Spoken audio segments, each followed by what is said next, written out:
In St. Louis, people experiencing homelessness don't sleep under bridges, and they don't go to shelters. Most of the shelters have been shut down. In St. Louis, people experiencing homelessness stay in abandoned buildings. And because of the depopulation of St. Louis, there are lots of abandoned buildings, and quite a few of them are near the bakery.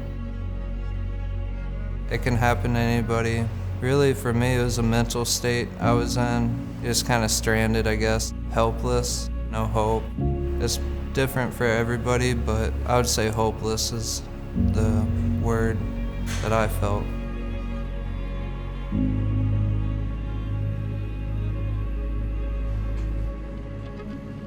Bridgebread is a social enterprise, meaning it's at the intersection of being a business and being a charity that exists for the purpose of providing supportive employment to people that are experiencing homelessness. We didn't set out to be a bakery, and we set out to try to figure out what could we do that would be a job that would meet people who are living on the street where they are, accept them as they are, and allow them to do productive work, regain hope, learn a skill, take pride in what they're doing.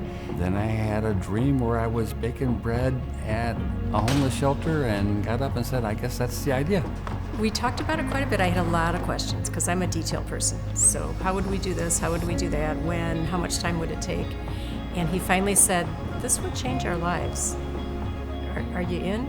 And I said, yeah, it's definitely changed our lives. Before this, we lived in our own little bubble, only aware of what was going on in our neighborhood and not really understanding anything beyond that. So it's made a big change.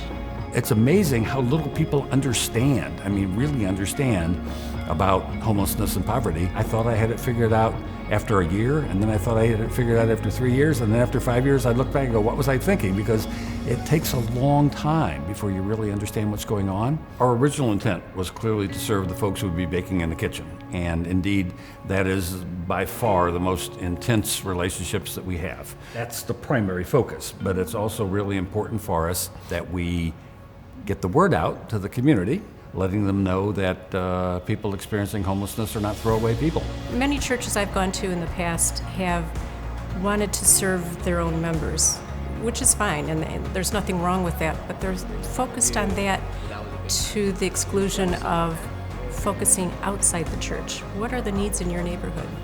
Who are the people falling through the cracks who have no one to help them? That's what Jesus did. That's what we should all be doing, looking for those who are neglected. The homeless are just our everyday people, and they just made a right turn, we made a left turn, but they're human beings.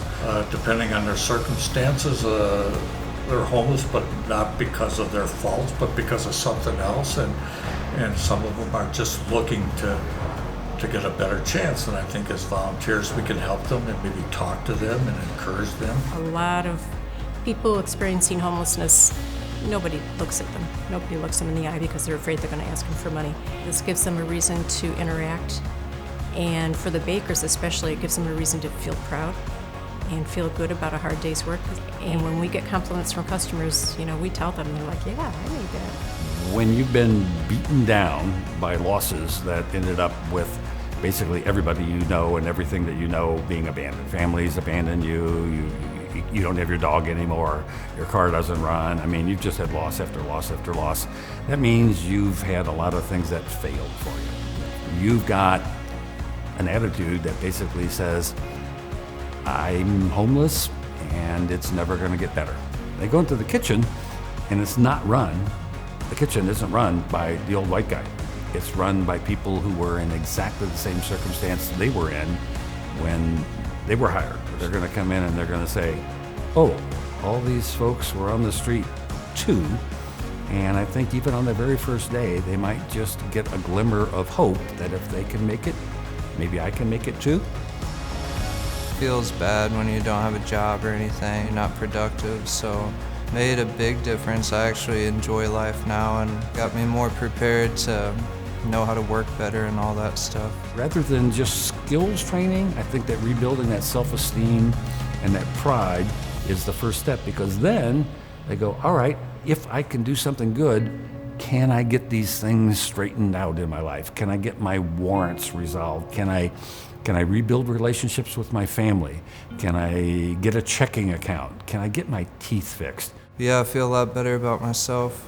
I don't have the anger I used to have. Just all the main pieces of my life are together now. I'm actually just started talking to my mom and dad not too long ago. It was like 5 years I didn't talk to them. So yeah, piece by piece it's coming together.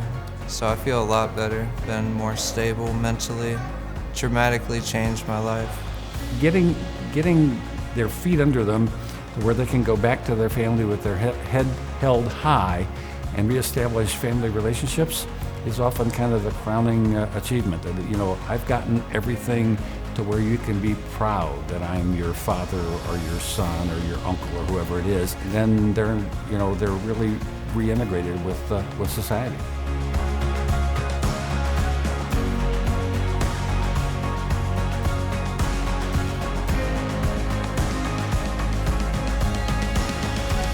It doesn't work to shove Jesus in somebody's face.